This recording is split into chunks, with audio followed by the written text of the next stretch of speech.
Welcome to Door County Reads 16th version of Door County Reads. Isn't that exciting?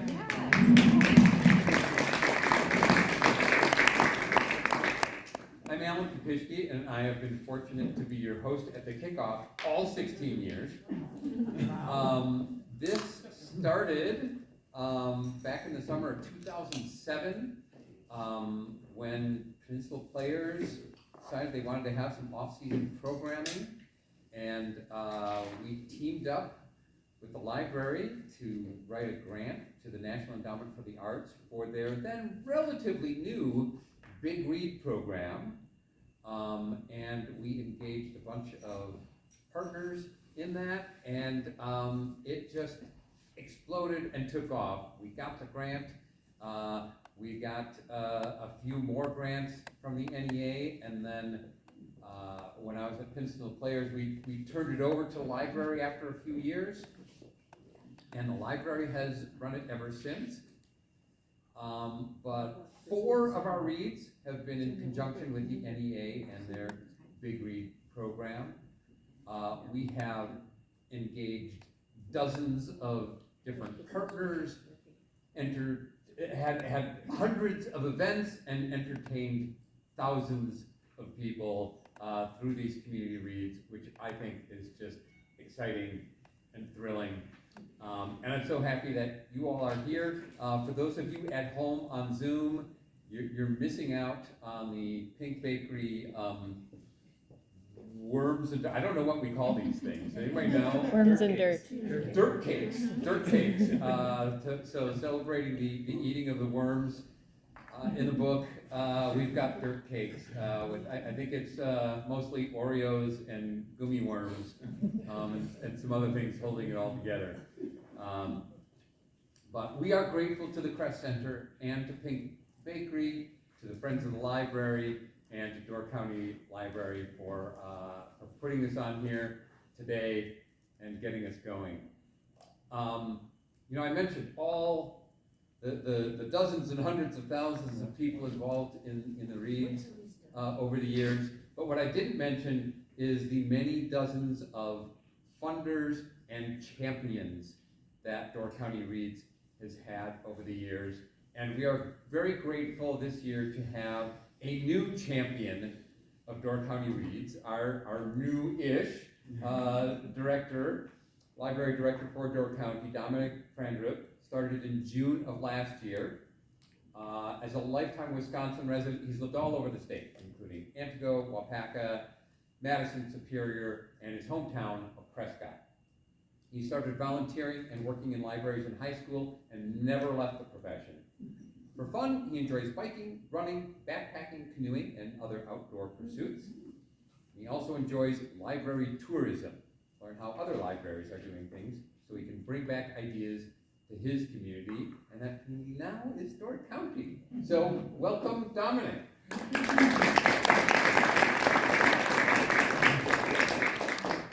Thank you, Alan, and thank you all for being here today.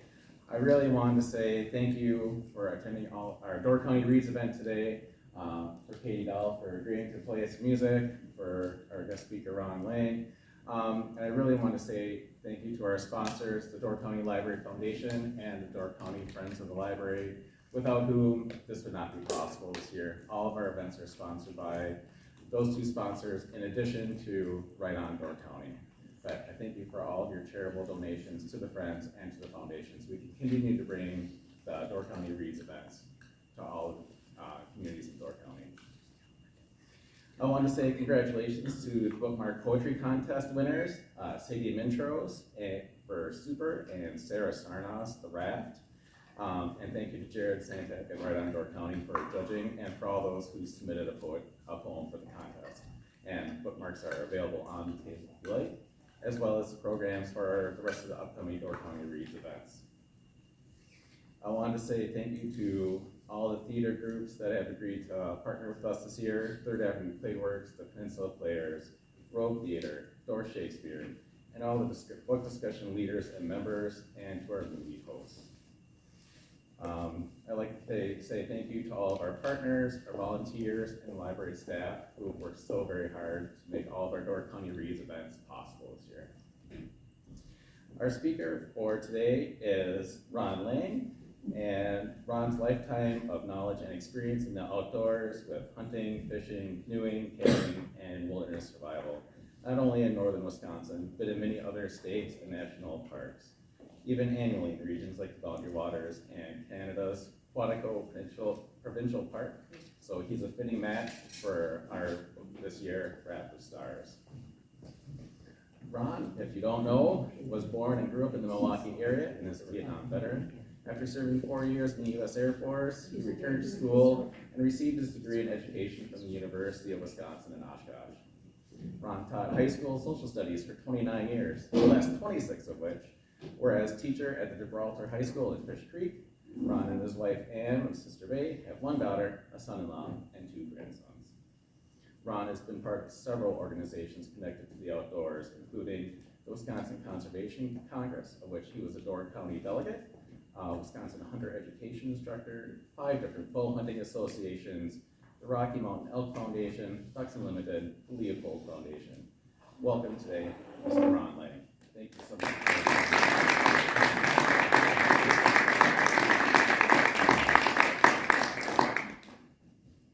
Everybody can hear? I almost feel like I'm going to be graded today. I have so many of my peers. But it's really, I want to thank you all for attending. It's really a privilege. I am very humbled that when Christine contacted me and asked me if I would do this, and you know, I guess we just said, hey, let's go with it and let's do it. I did another talk on the Boundary Waters in Sister Bay, and that went very well. Much smaller, you know, we were in a little room with a TV set. I like to work with video. I think, you know, pictures are worth 1,000 words, and it can fill in the blanks for me. That is my wife Annie sitting over there, and when you see her going like this, it's for me to move on. You know, there are some time restrictions here, but again, thanks to everybody for coming out on this beautiful January day, and Christine and the committee, thank you for this opportunity. Like I said, it's both a privilege, and I'm honored and humbled. A couple of other names, though. Nothing happens. I'm not one of these people it's your own boots. You know, I do believe it takes a village to raise a child, and I'm still a child.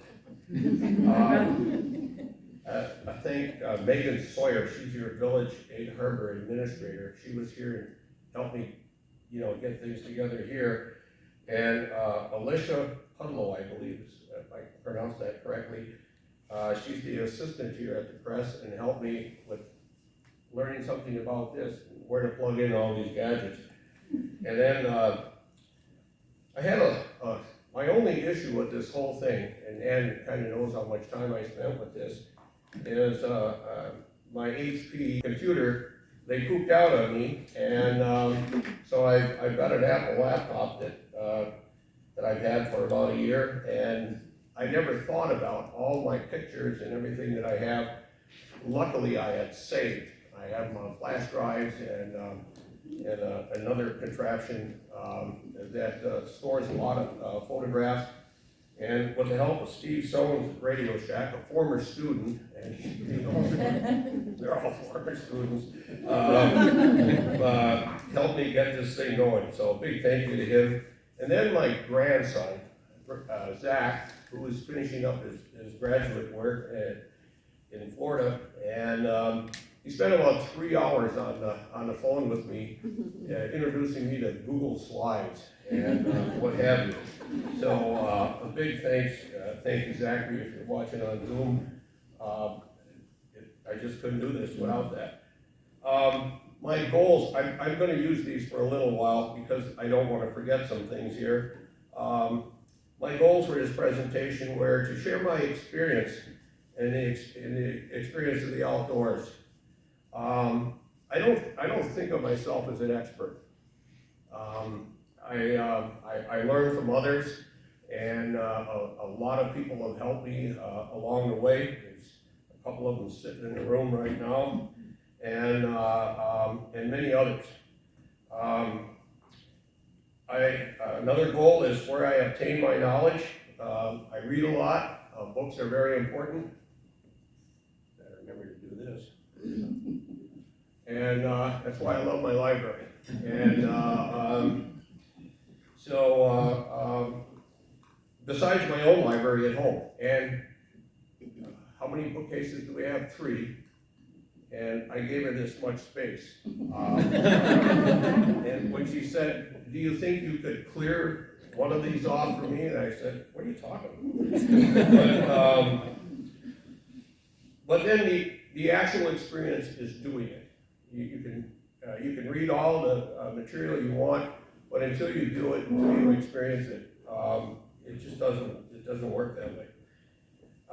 And then I want to talk about how this relates to northern Wisconsin and the book, The Raft of Stars.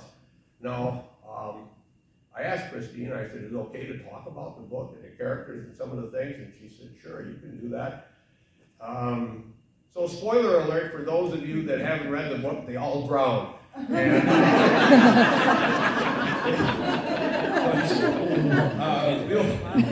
we'll try to talk around that in such a way that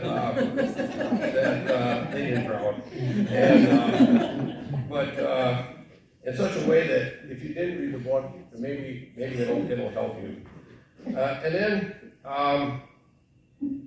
I promise not to talk about politics. It's really hard. But I'd like to pass on this outdoor experience to people to think about to our next generation. Our next generation of young people that will grow up like the people in this room, and the importance of the outdoors, nature, and habitat and environment. You know, when you love something, you take care of it. And I hope today that, you know, through some of what I have here, I think a lot of you people are already enjoying the outdoors, but you can enjoy it even more, and you can get others involved, and I would really encourage that. I'm going to get things rolling here. For me, the story starts, I'm 5 years old. In my experience, my aunt, actually a great aunt, that'd be a great aunt, my grandmother's sister, takes me to northern Wisconsin with her parents. They take me, does this arrow show on here? No, I guess it doesn't. But to this area, if you see those little black dots up there, just to the right of that, almost on the Michigan-Wisconsin border, is a tiny community of Land Lakes, Wisconsin. And the lake was Black Oak Lake. And the first time I'd ever held a cane pole in my life, a wooden boat, a rowboat, fishing, catching bluegills. And the first time I looked at those big pines, and they don't call it Black Oak Lake for nothing. There are some black oaks. And looking up into the sky, and to a 5-year-old, how huge that is, and how scared I was, especially having to go to an outhouse in the dark without any assistance, no guards. So my parents, soon after that, we vacationed up there 2 years, and in the process, my mom and my dad bought a piece of land up there on Black Oak Lake, 3.5 acres of lake property for about $600. And then moved a cabin from Lake Mamie, which is about 13 miles away. And that cabin, that's a painting. One of the people who worked with my dad was up there. I mean, it was the real McCoy. Inside, birch bark walls. It was probably a resort cabin. It was ready to fall down, so I'm sure my dad got it for $1.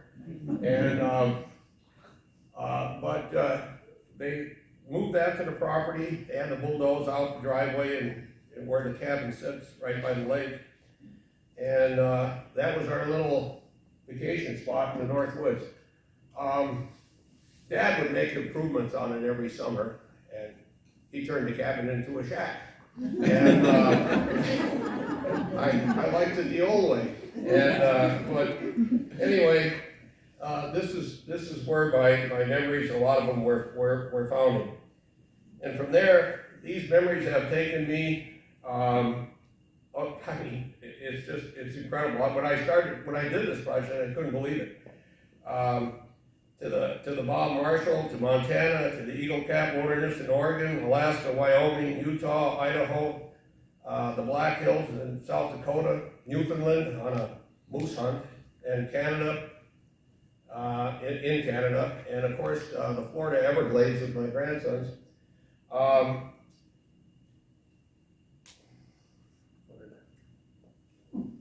Yeah, I was about 9 years old on that picture. That's a world-class northern pike there. You can see I got it on a scale. And that's me when my teeth were still my own. When I had both knees, I'm getting a new one Tuesday on the left side. I have both wheels fixed. I told Ann, I said, if I start to get dementia, I said, this AI, this artificial intelligence, put it in, push the button on hunt, and I'm all set to go. This is a picture that Dave Tupa took, actually. Dave, that's up there on the Boundary Waters. And, but it's the symbol it's one of the symbols of the North Woods, between this and the black bear and the white pines, and all the rest of it. It goes, until you've experienced the sunset and hear the loons, in the evening or in the morning. They're quite vocal in certain times of the year. It's just something that just stays in your head. In fact, my phone, that's my call. And Ann and I were fishing on a dock once, and it went off, and the guys were looking for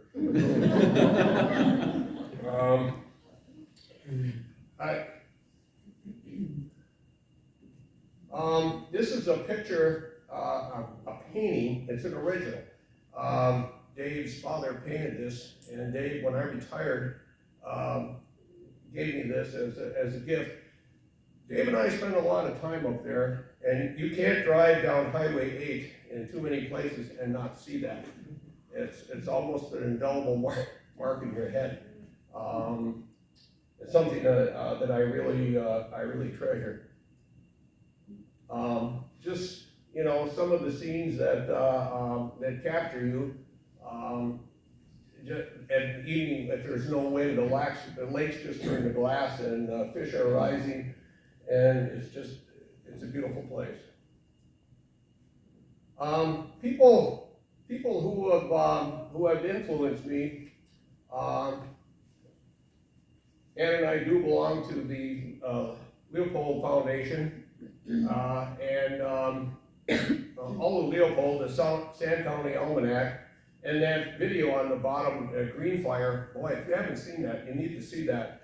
And if you haven't been to the Baraboo area and walked out to the shack, you really need to do that. To me, you know, teaching social studies and history, it was, and after, you know, reading this and knowing about him and just being there, and I had an uncle that had a farm in Montello. So that's not too far from here. So I could relate a lot of this stuff in my mind. Anybody in the outdoors can relate what Aldo was saying. And he speaks to us today. It's amazing that he wrote what he wrote here so many years ago. And then John Muir on the other side, really two different people. John is a preservationist, and Aldo is a conservationist. And I'm sure here everybody knows the difference. So where do I fall? In the middle. And I really do. While I understand good conservation and controlling numbers, like the numbers of deer or even the forest, with forest fires and logging, I used to think that was such a terrible thing until you realize that fires are natural. Well, I promise not to get into politics. With climate change today, that has certainly increased. I fall somewhere in between. I do believe, honestly, there are some things that have to be preserved. As a hunter myself, I'm not an anti-wolf person at all.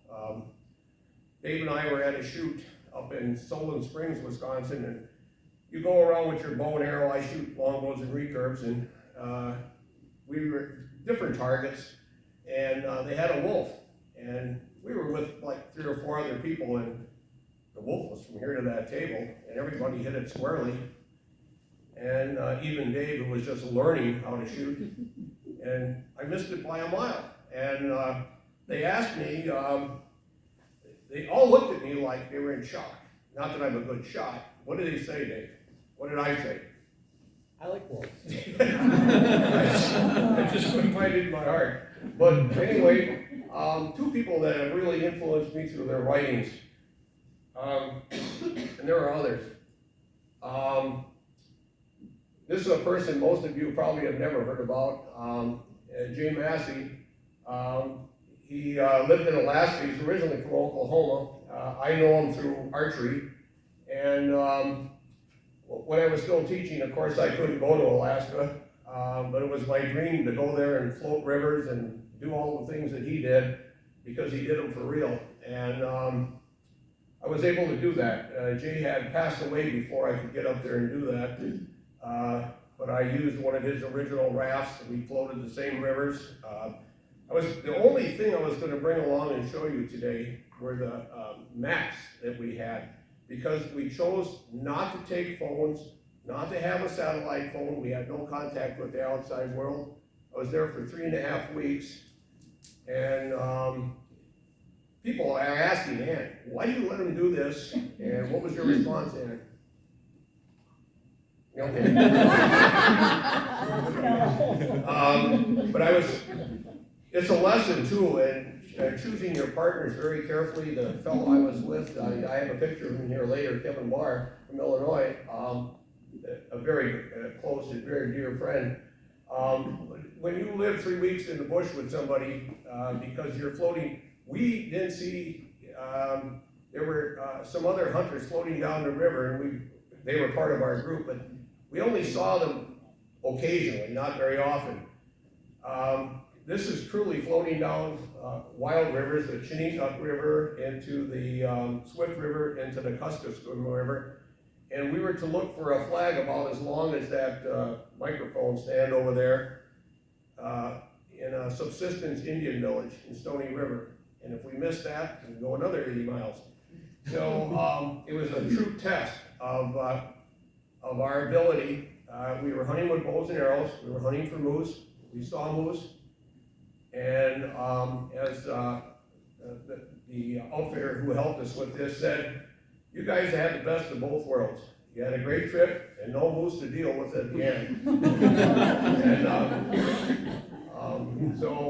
But it was a trip of a lifetime. Other people that have influenced me a lot, in fact, where I spend a lot of my time reading today is Native American history and its connection. When I think about being, the outdoor experience, these people were living it. And especially being in Wisconsin, we're so rich in Native American history. And, we hear so much about everything else that's going on. Whether it's, dealing with the issues. Yesterday was what, Holocaust Day, or was that the day before? And then, of course, all the things, in our nation's history about slavery. But these people, our indigenous people, it's just a remarkable story. And, it just fascinates me to no end. And I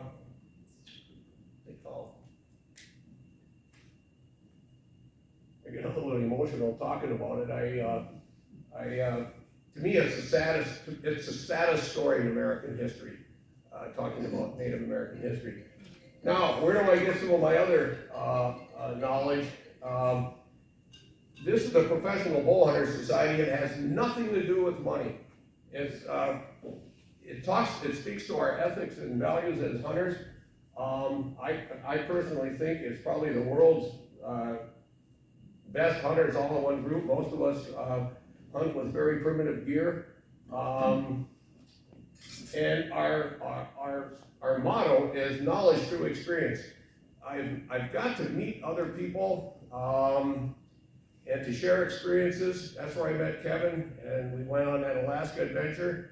The last 4 times I've been out west hunting elk in Oregon. It's been with my good friend Jim Akinson and his wife Holly into the Eagle Cap Wilderness on horses and mules and what have you. And you know, I thought I knew so much after Alaska. Boy, I'm ready for this. You know, Eagle Cap, that's only 500,000 acres. You know, Alaska's much bigger than that.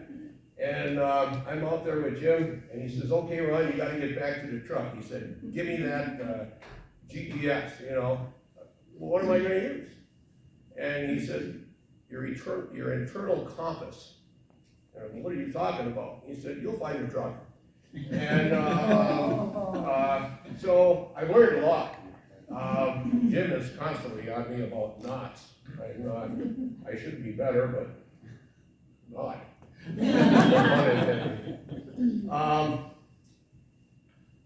That's Jim's book over there. He spent 21 years, he and his wife Holly spent 21 years in the Frank Church Wilderness of No Return up in Idaho on the Salmon River, actually on Big Creek.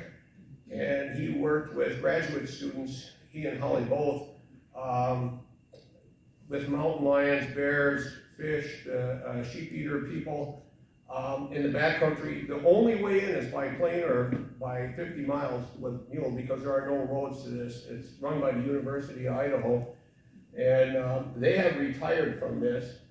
But Jim, he's like being with somebody that lived 200 years ago. Ann and I were out there for 5 weeks this last fall. We really couldn't hunt because of the fires. We were burned out of the Eagle Cap.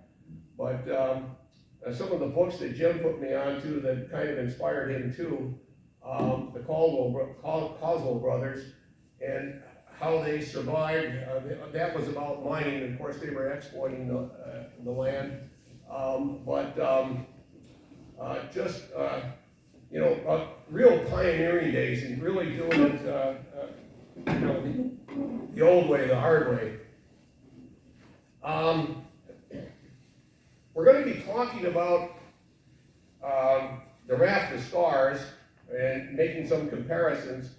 And when we, you know, there's a canoe, there's a raft, there's floating rivers, and how many of you have ever floated a river besides, well, I know Dave, there's quite a few of you. You know, it's a safe thing to do, but it's also a dangerous thing to do too. There are many hazards. Obstacles rocks and boulders you don't see underwater, the current itself. You really have to stay awake. I learned that in Alaska. We floated it was over 100 miles, I think 130 miles. And you can be lulled to sleep, you know, as you're going around one bend in the river to the next.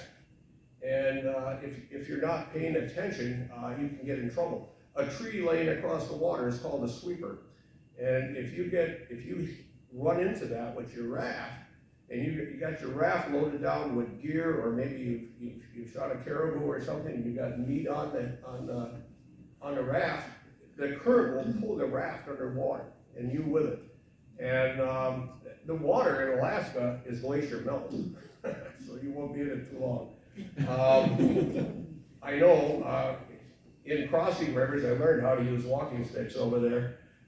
I told my buddy, I said, "We don't need a stick, can't you cross the river?" And Dave knows how afraid I am of crossing rivers. So I fell, and I hung my clothes out to dry, and the season was starting to get a little colder. But, when I went to put them on the next morning, they were froze like a board. But the advantages of wearing wool, because wool will keep you warm even when it's wet. Just a whole lot of things. By the way, these two books, I'm sure you can get them at the library, but I purchased these myself. In Wisconsin, they'll tell every stream that you want to paddle is here. They'll tell you where to put in other hazards, dams, and other, like a waterfalls or anything like that. I've got some pictures that demonstrate some of that. And this is just basic stuff. You can pick this up in any Cabela's or that, these little handy books, or you can just go and buy a Boy Scout handbook. It's all in there. And I put this map of Wisconsin back up again. I wanted to point out that up there where it all started up in Land O'Lakes, about a half mile from my parents' cabin was a Sylvania land forest. It's a national forest. It's a miniature boundary waters, is the best way to put it. And as a kid, I always thought the wilderness went on forever. I always thought boyhood imagination. But for me, that wilderness, going to these other places, in some places like Alaska, it almost does go on forever. So I wanted to point that out. And then, starting to relate this stuff to the book. How many of you read the book? Great. So what river are we floating on? I'm supposed to tell you, okay. I did some research. Clay pot doesn't exist, okay? But it really does, because it's almost every small town in those areas. When you read about the sheriff, and I don't know how to say this respectfully, he almost seemed kind of like Barney Fife. But for starters, and so I had to think, was this northeast or northwest Wisconsin? I was led to northwest Wisconsin right away, and because it had to do with his dad, and you know what happened to him, and Desert Storm, and he was a tanker. Well, where would you do that? Fort McCoy or Camp Douglas seemed to be, the two most logical places. And then I said, this is wrong. I see, people join the National Guard, and there's National Guard armories everywhere. So I Googled it. I'm sorry. I Googled it. They're all over the state, from Green Bay, Oshkosh. Where did I find some of those? Let me look here. I had it written down. Oh, here we go. Merrill, Rhinelander, Marinette, Menominee, Peshtigo area. It seemed like there were two of them there, I'm not sure. And then, of course, I mentioned Fort McCoy, and there might even be more. You'll have to ask Andrew Groff, but I'm thinking Merrill would have been the most logical, because if you look at the Wisconsin River, because I looked in northeast Wisconsin too and said, they could have done this on the Wisconsin River.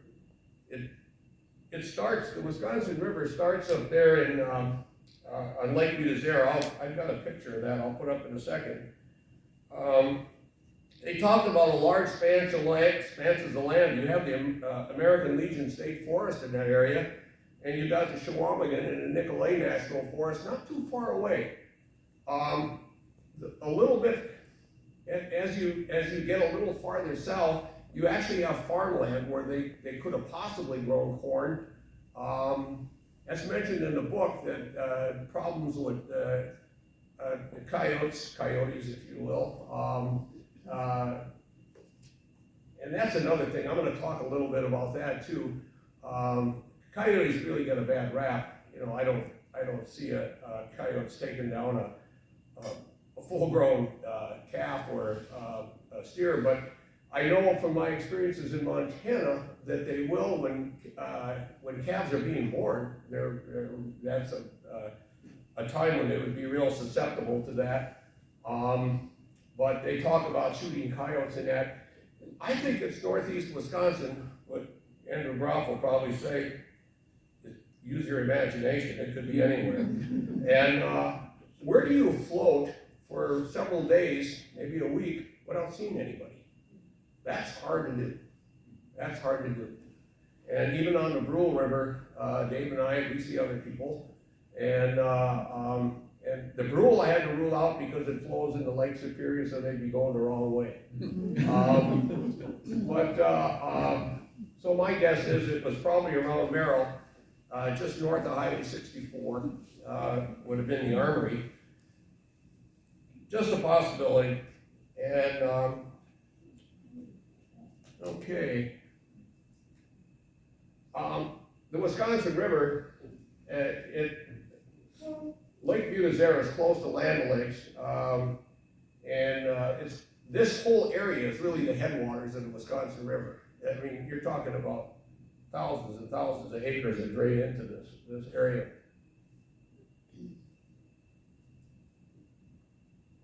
This is just south of Land O'Lakes. There it is. There's the beginning. Pretty modest when you get around. I'm thinking of the Necedah area on Highway 21. If you go across the Wisconsin River, is a significant river, and well, you could see for stretches here where it could be pretty wild. It is pretty wild in places. That's on the Brule. And I put some of these pictures in here, so for those of you that haven't ever floated or rafted, the water can be quiet, you'll see it swirling in some places, and then it can turn into, well, this is like just swift water, I guess I would call it, but you would have to watch out for boulders or what have you. Dave, what classification is this river? 1, 2, 3? For like whitewater? Yeah. I really don't know. Yeah. For those of you that float, you know what those classifications mean. 1 is the safest, and you just move up. When you get to 3, you're in dangerous water already. And any water is dangerous. It's like the ice. There is no safe ice. But when you start getting into lots of rapids and stuff like that, then it goes up to classification 6. I think that's correct. That's up in the Boundary Waters. I think that's Dave's brother. We're portaging. One thing about canoes that I don't know how many of you use kayaks, or if you use canoes. Canoes, you can haul more stuff. And for me anyway, I saw it's laughing. You must be a minimalist. No, I've hauled a lot of stuff in the Boundary Waters. Okay, you'll know you have too much when you portage, because the rocks and it can be muddy, and in a canoe you sit up a lot higher, and especially Dave's brother, when he gets a fish out and he jerks, it feels like we're gonna roll over. Mike, if you're listening, you should know better. Anyway, we have a good time. I wasn't even going to include this, but we were getting ready to leave, weren't we, Dave? And it had rained the night before, and I was the last guy. I'm always the last guy. They're always waiting for me to get all my stuff together. But I had everything was in the canoe, and Dave put the canoe up, and I had this big rock I had to go down. And I forgot just how slick they are when they're wet. And I landed in the canoe on my back on top of all of my spinning rods that were bundled. And I broke them all in half. And when you're with 2 priests, Sounds like a joke. and it is, camp is different with these guys than it is with some of my other buddies. We get up and Father Mike had this little book, Living Faith. I still read it, Ann and I read it every day, a little passage, because I learned that up there. I should have a nice thought, and before you turn on the news. And I landed on those fishing rods, and I didn't say a word. I got up and I smiled. Father Jerry was real impressed. So impressed that a week later, we drive up, we had my grandsons. We were home, and Ann says, here's a case like this, you know, it's tall. And Ann says, what did you order now? Another bowl? And I said, no. And my grandson's in the back, yeah, what did you order now? Bump another bowl? And I said, no. And Father Jerry had sent me 2 new spinning rods, one of them being a St. Croix with a lifetime warranty on it, no matter how you break it. You know, just some of the neat stuff that goes on. They talk about rafts in the book. The reason that picture is grainy is because I took it off of video. A movie that was made in 1922, that's Art Young. He's one of the fathers of modern bow hunting. He went to Alaska to prove that you could take big game with a bow and arrow. You know, I'm talking about grizzly bears, and the rules and laws were a lot different back there, moose and what have you. But he actually went down, I don't know what river he was on here, but he actually went down to Yukon on a raft. They didn't have a boat along, so this is what they had to use. And they made this raft. Rafts work. I made one when I was a kid up at Black Oak Lake. You also find out some logs are better than other logs. I was impressed in the book that they knew which logs to use. And putting them together.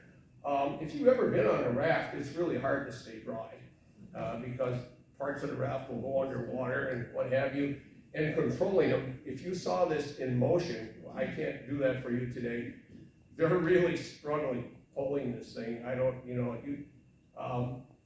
you can't tell by the pictures, but they were some real physical specimens. Now, how much can you haul on a raft? I was in Chetek, Wisconsin, and being former history teacher, I ran across this book in a bookstore. I saw the author, and he said, hey, he's a science teacher. He lives just up the road. How come all my... He was a science teacher too, you know? I don't know. Well, anyway, Ann and we end up at Mert's house, and he's got this book on the early days of logging in Wisconsin. Those are horses and mules on a raft. That's amazing. So they can haul quite a load.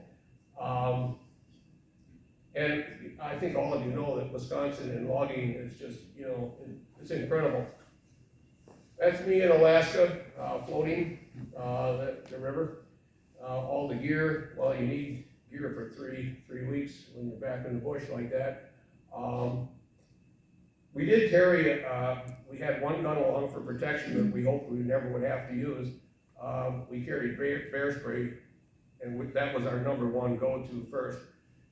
But we never, we had bears walk around the tent. I'll show you some of the tracks, grizzly. But we had no bad encounters. We were in their territory. I don't want to kill a grizzly bear ever. They're a magnificent animal. They are huntable. Again, that goes back to conservation. I just that's not my game. And to me, what would Alaska be without those bears? Losing my voice here. It's a bit foggy in the picture. That's not fog, that was smoke. There was a forest fire in the distance. Some of the hazards, that's Bomb Falls up in the UP of Michigan, and you don't want to raft or canoe or kayak down that. And the one described in the book seemed a lot, I mean, in my mind, bigger than that. And And I don't know how anybody could survive that. Well, I don't know, I'm not gonna try it. But some of the things you really have to be conscious of. And of course, man-made dams. And that's another thing, and that was so unique in Alaska. There were no dams. There were wild rivers. That's not true anymore. That's, okay, don't keep it political, Ron, or don't go there. I almost think the way we live today is an assault on our environment and in fact it is, let's just say it. That's the price we're paying to have what we have here today. All the technology and everything we have is an assault on nature. But anyway, there's beautiful places like this. There is a dam connected with Bond Falls, but a lot of the river still runs pretty wild up there. The UP is just a beautiful place. Some of the other hazards on rivers are weather, and in the book they talked about a tornado, but you don't have to be a meteorologist. You don't need Channel 2 Steve Bale to tell you that I think it's going to rain today. Just being able to look at a cloud and understand it. And you have to take evasive action. Dave and his daughters had to crawl under a canoe while they were portaging. Got caught going to another lake to fish, and you just have to know what to do and how to be safe. In the book, they mention a dog named Jack. That's Cider, and the one in the back is older, is Kia. That's out in Oregon, and how important that was mentioned in the book too. That dog was, and kind of connecting things together. I don't want to give it all away for those that haven't read. But when they say that a dog is a man's best friend, woman's best friend, whatever, human's best friend, it's too bad we're not all like dogs. Their love is unconditional, and they will find you. And in the book, if you read the book, you know what I'm talking about. I thought that was a pretty neat part of the book. Oh, those two dogs are both trained rescue dogs, mountain rescue. And that takes a lot of training. Jim's wife, Holly, is responsible for that. They talk about horses. These are mules. And there are people here that know all about horses. And Karen, I thought I could handle it until Annie Teskey got me up on a horse and said, okay, Ron, here's the steering wheel. And I got off that horse and said, no way, I'm not gonna ride this in the woods. And, but you have to sometimes. And they are just great. This is out in Oregon. Our buddy Jim and Holly, they have stock, and they're very gentle. Although Jim made it very clear, I forget how many pounds they weigh, but he said they're a big animal. But he said they're much bigger than you, but you have to be in control, and you learn quick. And it's just amazing how smart they are, because you're going in the mountains. This is another thing that I found a little bit strange about the book. You don't drive these things cross country. I mean, they can walk through it, but a horse or a mule will go where they can get through. They don't care about the ride. And I learned that too. But many times we've had to stop on a trail, and when you're in the mountains, you get a lot of blowdowns from forest fires, and they're good sizable logs, and even mules, especially if they're packed down, if you have all kinds of gear on them. I had pictures, but I couldn't put them all on, so we're resting them here. Coyotes are mentioned in the book. That's not a very good picture of one, but I think they're demonized way too much. Ann and I were having coffee. Our favorite thing is to get up in the morning, if I'm not hunting, and have a cup of coffee and get a little bit of the news. And we had 4 coyotes. We looked out the window and they were just right there, one after another, parading by. Really neat. Just doing what animals are supposed to do. They were looking for something to eat. And You know, I hear all kinds of weird things. People tell me, oh, I heard them howling, there was a whole pack of them, they must have just killed something. Well, if every time you heard coyotes howling like that, there wouldn't be anything left out there. And it'd probably be more of a mess than, hey, we're starving, throw us out some pork chops or something, you know. It's not like that. And by the way, Bert, he was quite a character in the book. And he's kind of, I mean, I know a lot of Berts. And I just shake my head, you know. You know, it's, you know, there's just no reason to declare war on this animal. Although, when fawns are born in the spring, between black bears and coyotes, they take quite a few. There's just no question about that. And by the way, I have nothing against coyote hunting. I used to do it myself. I gave it up because I like dogs, I like wolves, I like coyotes. So there are dangerous animals though. If you're in the Everglades and you want to be in the swamp for some reason, even in the daylight, you want to be kind of careful what you're doing. We actually saw that one on a walk and where we were staying. In Alaska, it was the grizzly. They just do what they do. You know, they're good hunters, but they're better scavengers. And well, we got a biologist or two in the audience here. It's been said they can smell, you know, a dead animal up to 3 miles. Alaska's a big place. There's not a bear behind every tree or a moose or a caribou. If you are successful and you get a moose, you really want to get it cut up and processed and away from the carcass as soon as possible because they will find it. And I have a lot of friends who have had a lot of experiences with them in a way that wasn't too kind. I lost a good friend in Montana. Killed by a grizzly close to Lubando. He had shot an elk, and that's just what happened. Those were the tracks around our tent. That's Kevin. And we each had size 10 boots, and I have another picture, but I didn't put it on here. You can stick your boot right in the track in it.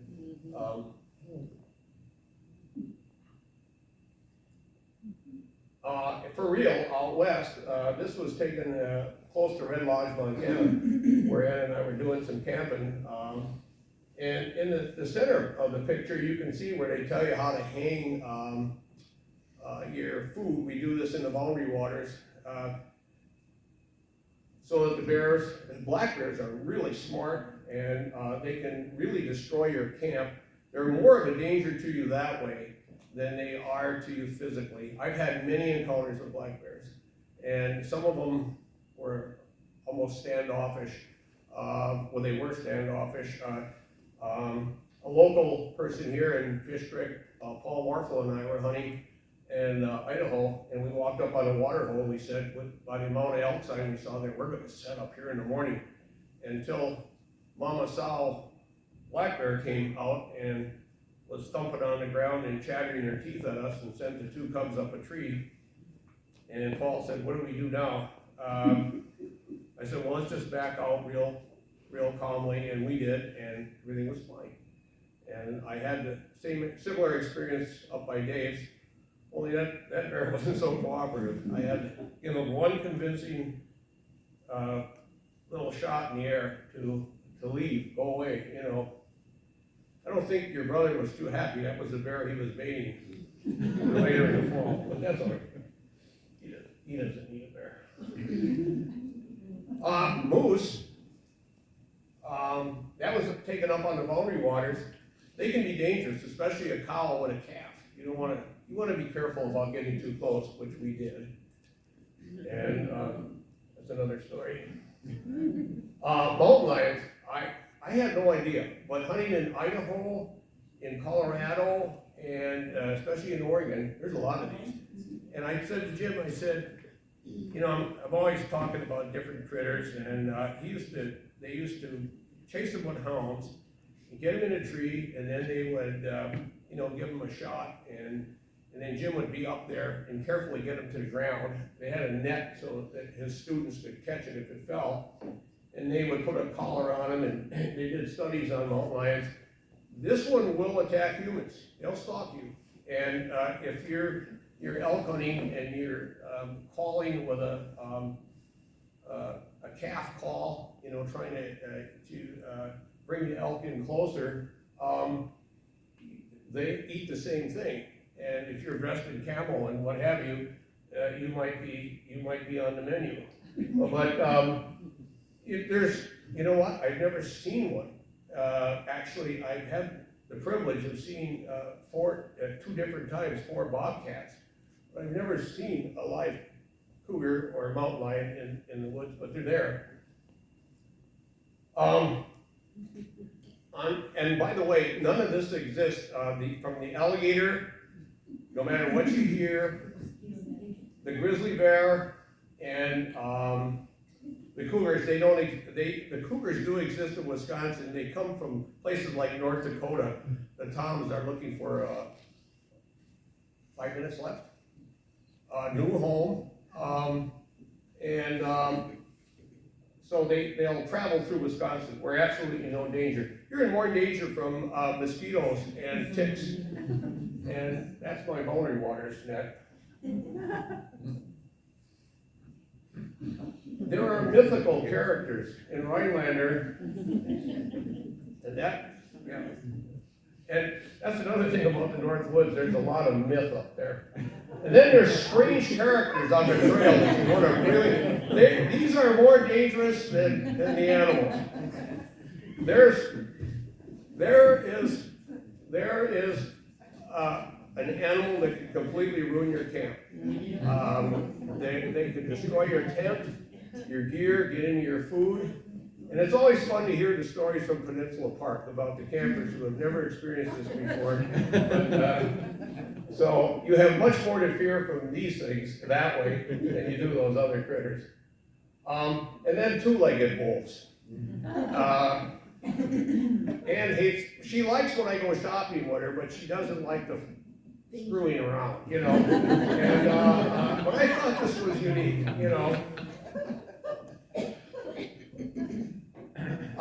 This is mentioned in the book, and I have to tell you, I was uneasy about putting these next couple of photos in the book because of, everything that's going on with firearms these days. I feel I am a responsible gun owner. I hunt, not much anymore. That's the last deer rifle we have left. I guess we got your dad's gun too, but that's a 243 like they were shooting coyotes with. So if you don't know what it looks like, that's what they look like. I seldom use that anymore. Like I said, I didn't want to get political, but we do need sensible gun laws. We really do. That's a Model 29 Smith & Wesson, as talked about in the book. To your far left is the 44 mag. That's a 22 long rifle, if you're familiar with that. So it's a very significant handgun. In the hands of a 9 or a 10-year-old, that is a beast. That's exactly what they look like. I don't have a picture of the 1911 Colt that was the sheriff carried. For a semi-automatic pistol, it's probably one of the more reliable ones. One of the oldest ones that goes back to World War II. They talk, that's another gun I don't have a picture of. This particular gun here was used in the movie Dirty Harry, and it gained a lot of fame. I'm done? Time-wise? How am I? We're good? Can I keep going?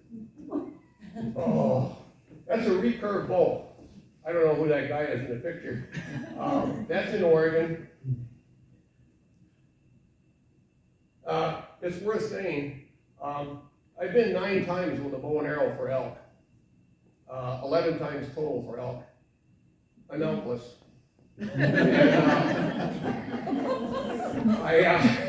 I've never let an arrow go in one, but I will tell you this, I've had a lot of close encounters. Hunting is not defined by a dead animal, and a hunter is not defined by the size of the antlers or anything else. That's not what it's about. Now, we're getting close to the end here now. This book here really, I bought it years ago. The Last Child in the Woods, Saving Our Children from Nature Deficit Disorder. You know, my grandson Zach, I introduced him to a longbow when he was a child. I mean, tiny longbow with bow and arrow. And he'll never hunt, I know that. But he fishes, and he loves to shoot the bow to this day.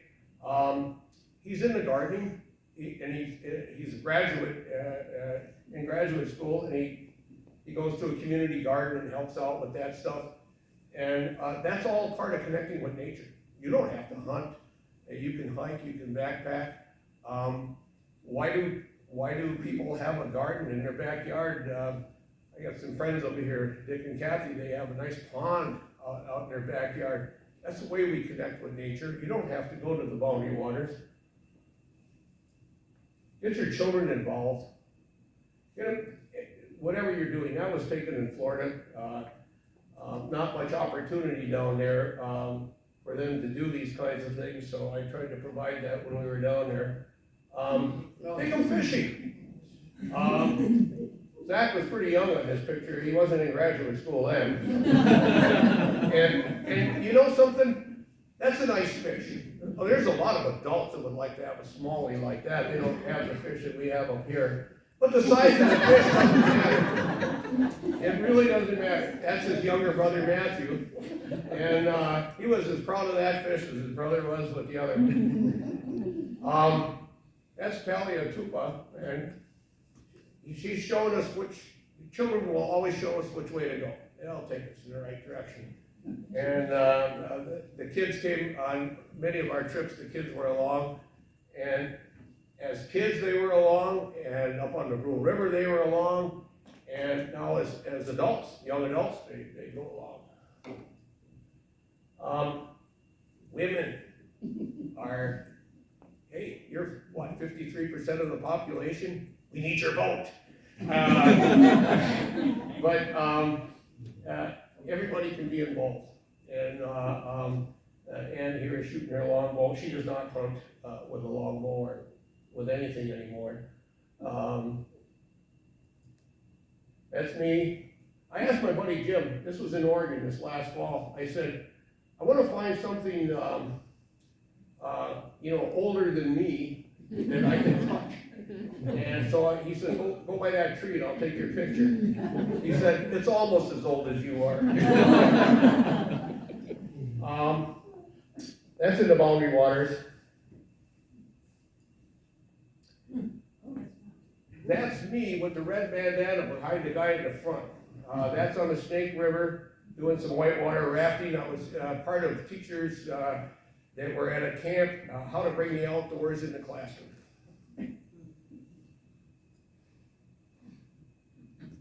The earth is your grandmother and mother, and she is sacred. Every step that is taken upon her should be as a prayer. That's Black Elk. And Ann and I would like to thank you for being here today. Entertain any questions that you might have. Gotta have one.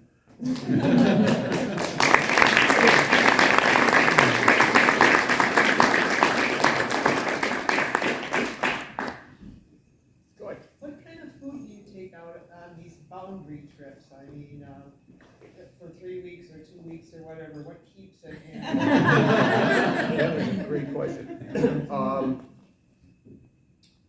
So, a lot of guys, people will go to buy this Mountain House pre-pack.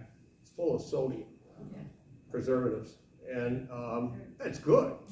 And you can get some fantastic meals. Just add water, boil, and you're good to go. Give you all the nutrition you need. Then I met Dave's brother, Mike, and he had a different theory. Enough pancake mix for pancakes in the morning or oatmeal, these little packs, And then everything else was oil, Dave's famous blend of shore lunch stuff, and we caught our own food. And every meal was fish except breakfast. And you can buy this soups like the cream of wheat, a cream of rice soups and that. And when you add little chunks of walleye to it and morel mushrooms that have been dehydrated, it's fantastic. So that's what we do in the Boundary Waters. With the mules, Jim is a whole different case. He takes these totes and he packs those onto the mule, puts them, and we take everything along. We have jars of jelly and milk and everything, and we put it in a stream and keep it cold in the stream. And I always figured, boy, sometime we're gonna wake up and a bear or something's gonna get into it. So far we've been lucky, but that's how Jim does it. So it's really kind of a mixed bag, Joy, on how to do that. But it can be, you can buy all that stuff and take it in. That's a good way to do it.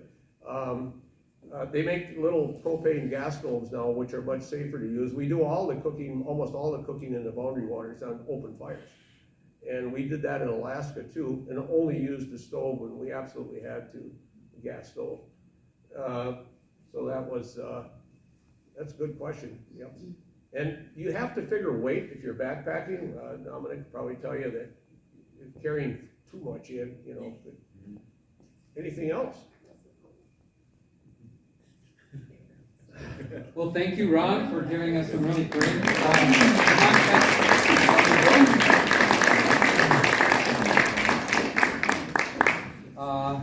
it is now my honor to introduce you to somebody who I think most of you probably know, but it's fun to introduce her, so I'm going to do it. Katie was a college freshman in Minnesota when she slipped on a patch of sidewalk ice and broke her wrist.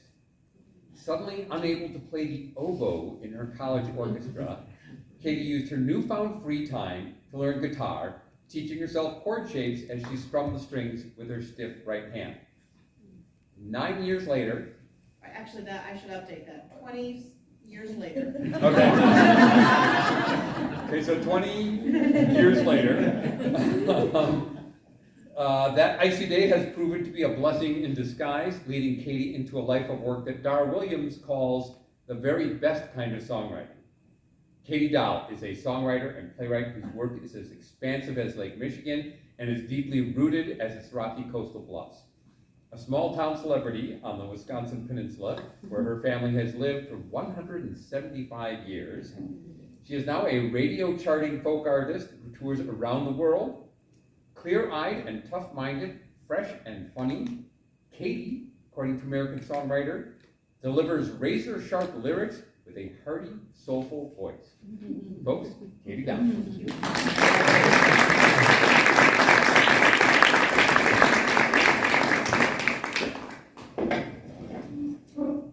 Those were such nice things that I wrote about myself. I'm just gonna see if I press this button, if this microphone gets a little louder. Check, check, check. I don't know. You can probably hear okay, huh? You think? Yeah? Okay, good. Well, I loved that, Ron. Where'd you go? That was so great. And I was thinking, I didn't plan what I was gonna sing in advance because I thought that, well, I only got halfway through the book so far, and I felt like a college freshman, in fact, again. It's like not that often that I have reading deadlines anymore. I was like, oh, and I'm behind. But anyway, I was thinking that I would get inspired, and I did. It's and what more, could there be a more inspirational setting? There could not. I mean, it's just so gorgeous, and I love what you had to say, so. It made me think about this song, which I wrote for a musical called The Fisherman's Daughters that I did at Northern Sky a couple of years ago, and that show is about the creation of Peninsula State Park, and this is a song this is a song about the case for making park, and it's called Breathing Room. I need a little breathing room. I'm feeling crowded in the city. Need a little green and blue. I'm feeling tired and gray. Oh, I need that sweet perfume. I'm feeling maddened by the city, a place of deep refuge from the loneliness of my days.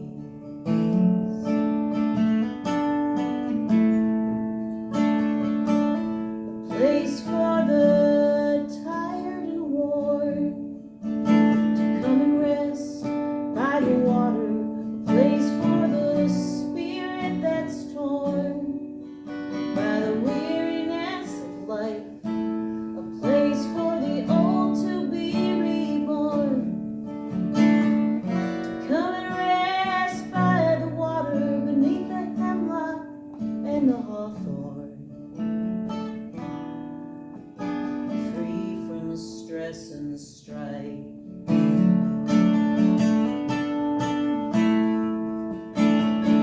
So we'll make a little breathing room for those who are crowded in the city. Leave a little green and blue for those who are tired and gray. Just a little sweet perfume. Those who are maddened by the city, a place of deep refuge. A place of deep refuge. A place of deep refuge from the loneliness of their days.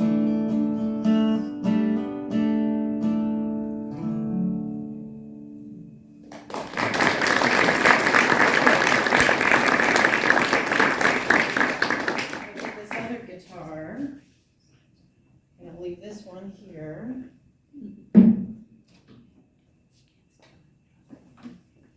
Seems a little ridiculous to play for 15 minutes and bring two guitars, but that's what I did. So I spent, I thought about I spent some time in the Boundary Waters at different points in my life, and I thought about that time when I was reading this book, even though, as you say, we don't know, it's not really there, but I certainly thought about it. And when my dad died about a year ago, and when he died, he was living on the Gunflint Trail about 10 miles from the start of the Boundary Waters, and he taught me, everything that I know, which is very little, but he knew more about bear packs and camping and all that sort of stuff.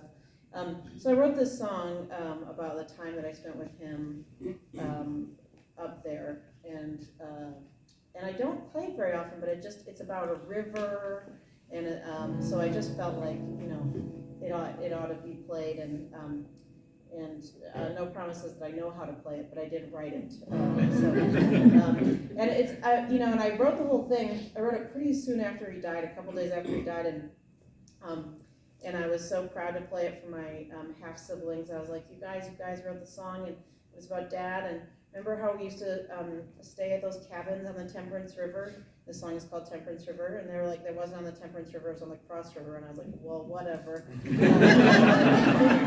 I like the number of syllables in temperance, so that for you.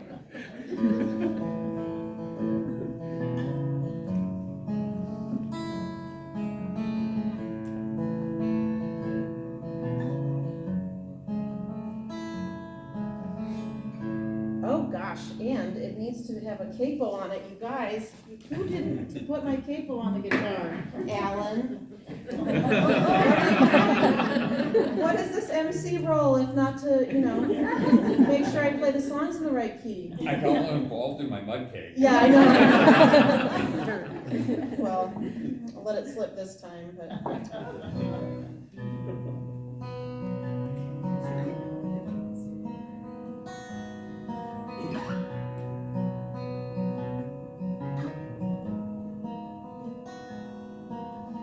Temperance River come running down, river runs cold and deep, down to the waters of Lake Superior, down to the inland sea, the iron mud and last year's snow.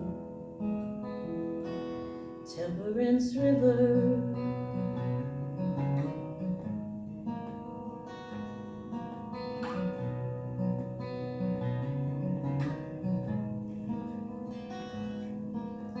Gather up all of the smoothest stones, river runs cold and deep, water to rock, blood to bone, down to the inland sea, father to daughter, stone to the water, Temperance River.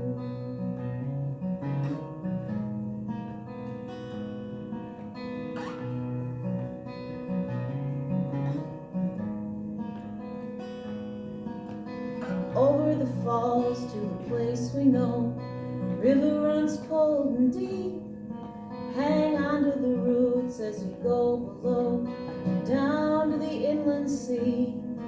Are you ever gonna tell me what I wanna know?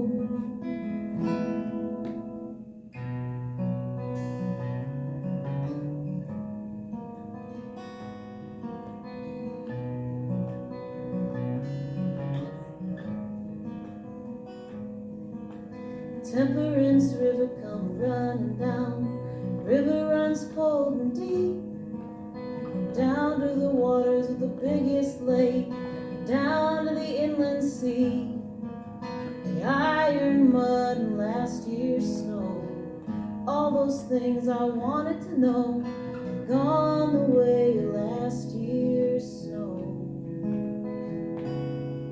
You can let them go. Temperance River.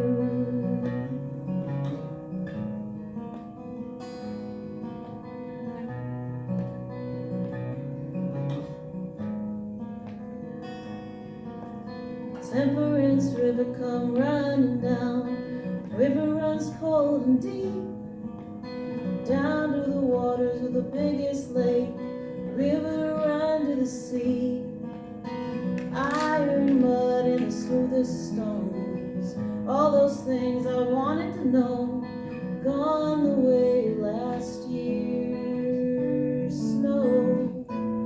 Temperance River. Temperance River.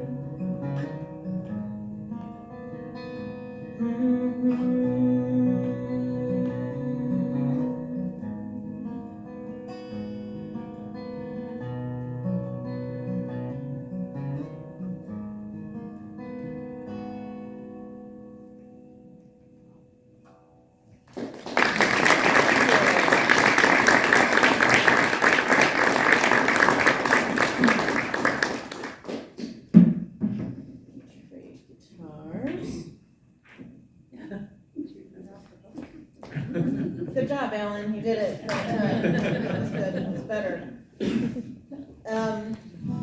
So much of this book, but the tune, you didn't get the tuner. So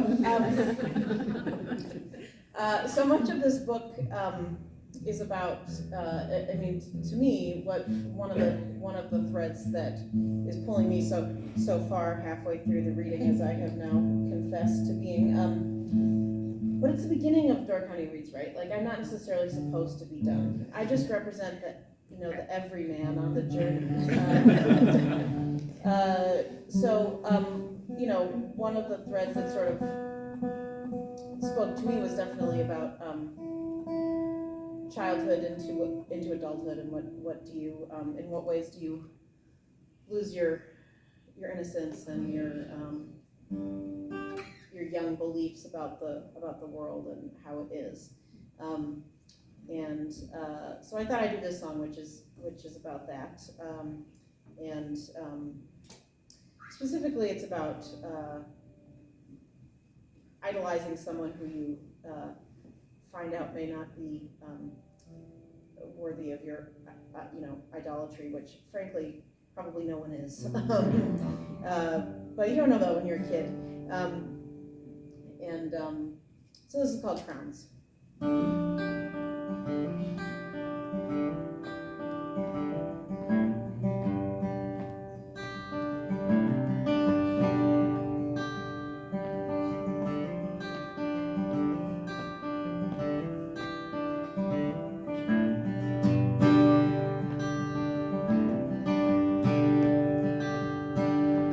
Think of you when August falls, children turn their daisies into crowns.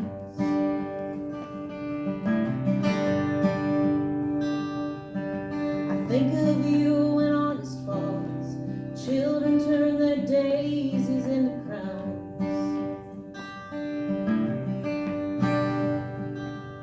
I went chasing after monarchs, and I found you to cast my net around.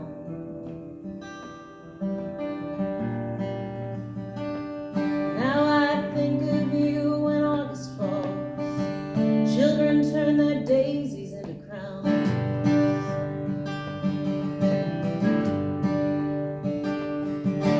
You were singing for your supper in the springtime when I asked to come inside.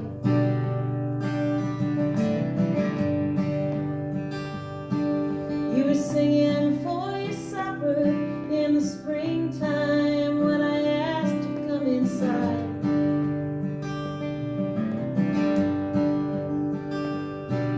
I was looking for the summer, or a mother, or a lover, or the sky.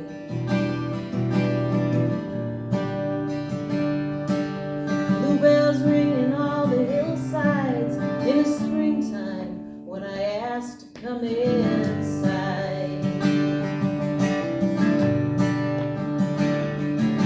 Red and roses in your kitchen, in the corner with a broken violin.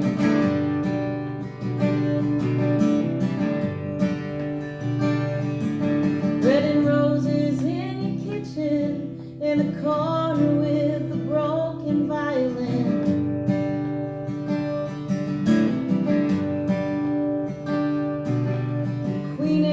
In the ditches, and the smell of eucalyptus on your skin.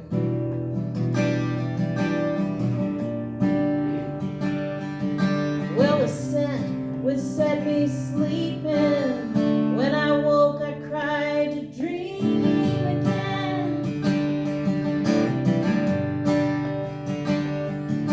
How dizzy all the child's dreams. How pretty all the laurel green. How easy all the child's dreams. How heavy fall the laurel green.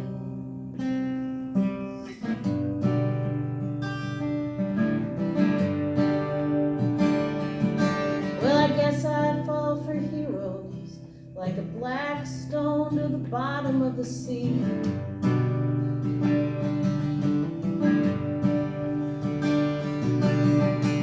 Guess I fall for heroes like a black stone to the bottom of the sea.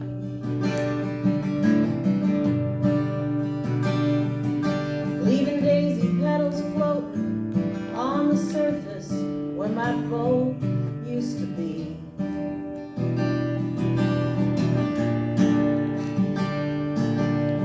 Never mean to dive so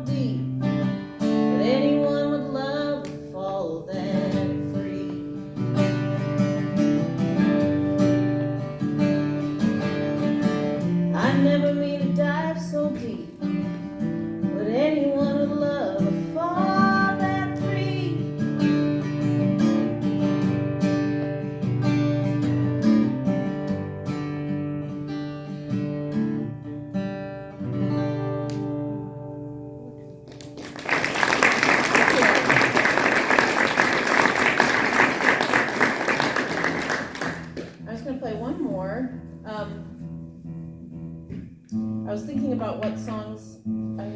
have like boats and fishing in them and are upbeat. And this is what this was only one song that fit this. This is it. So last year I started leading tours to Scotland. You should come this fall. You should totally come. It's so fun. I'll tell you more about it if you want. But the point is that it's a lot. There are no grizzly bears or crocodiles, so it's very safe. And when I went this last summer, I got COVID in the middle of the trip, which was a bummer.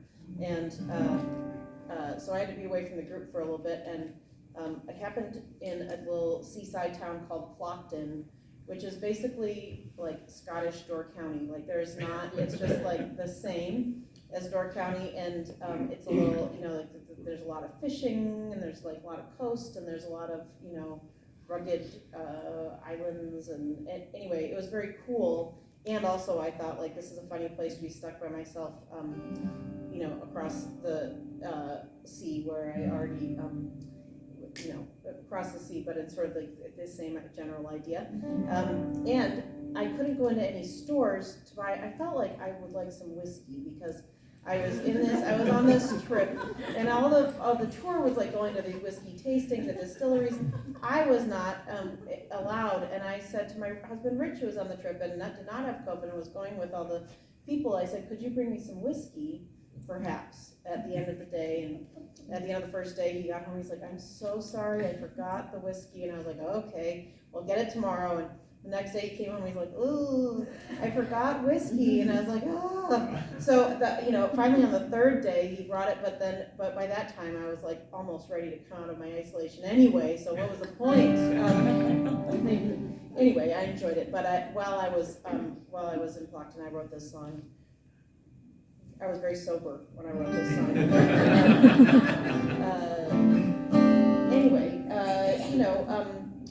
There are boats, as I mentioned, boats and fish and leaving what you know and all those things. So I thought it might be a good, appropriate last song for my little part of the set. It's called Plockton. Did I say that's the name of the town I was in? Yeah. It's like the least poetic sounding name, Plockton. I couldn't be stuck in like a sort of beautiful town, town name that flows off the tongue. It was great though.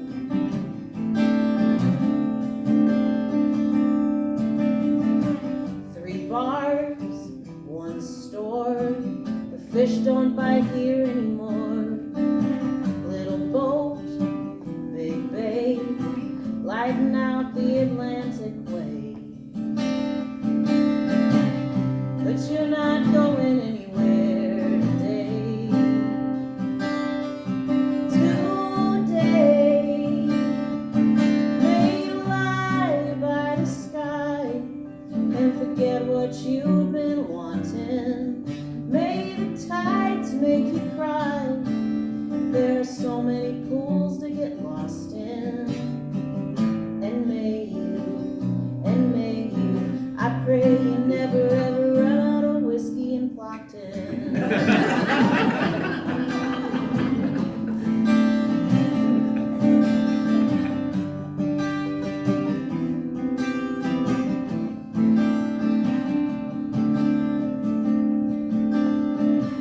New grass, tombstones, so many miles from your own home. Muddled mind, a silver brick, yelling at you from your pocket. He's gonna yell till you're dead, if you let it. Don't you let it. May you lie by the sky and forget what you've been wanting. May the tides make you cry. There are so many pools to get lost in. And may you, I pray you never ever run out of whiskey in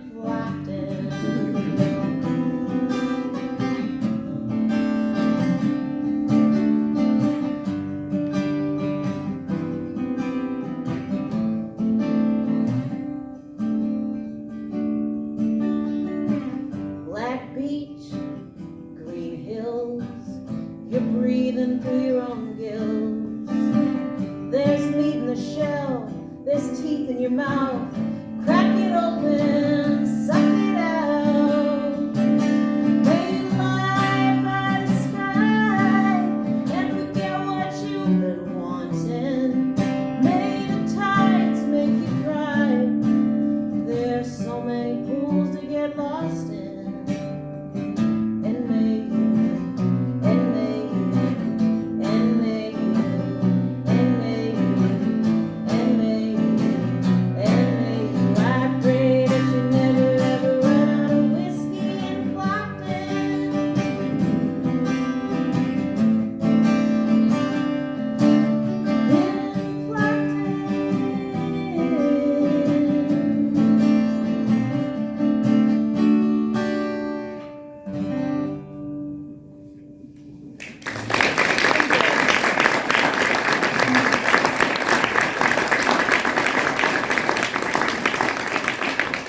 I know it's not whiskey, but I thought you might be a Oh, thank you so much, Katie. That was terrific. This has been a really great afternoon. Before we let you go, want to make sure you're aware, there's a whole bunch of events, and you can find them all on the internet. There's a website, doorcountylibrary.org/doorcountyreads. It's all going to be there, and it'll be updated if there are any changes. But wanted to call out to you a few things. There are book discussions like every branch and many, many days over the course of the next few weeks. Check those out. Friday, there will be a play reading at TAP, and that play is called Murder Girl by Heidi Armbruster, read by an all-star cast. Folks at TAP. On Saturday, February 4th, 1 o'clock at the library, right? Nope. Nope. The Surge Bay Auditorium. Oh, at Sturgeon Bay Auditorium, sorry. Rebecca Meacham, who did such a great job interviewing Emily St. John Mandel a couple years ago, she's going to interview Andrew J. Graff about Rafts of Stars. And then that following Monday, Peninsula Players has a reading at Bjorklanden, Painted Desert by Christopher G. Smith. Grab one of these, go to the website, there's all sorts of great stuff at Crossroads, at the branches, there's movie screening, all sorts of great stuff. Also want to take the opportunity again to thank Dominic, all the staff at Door County Library, the staff here at the Kress Center, the big funders, the Library Foundation and the Friends of the Library, and I think Door County Community Foundation is in on it. Right On Door County has been involved in the planning of this. So many people involved. Spread the word, enjoy the book, enjoy all the events. Is there anything else I'm missing, Dominic? No. Take some dirt cake. Don't make me eat it all. And thank you so much to Katie and Duran for their wonderful contributions to this afternoon and really helping set the context of the book in different ways. Thanks, everybody. Thank you.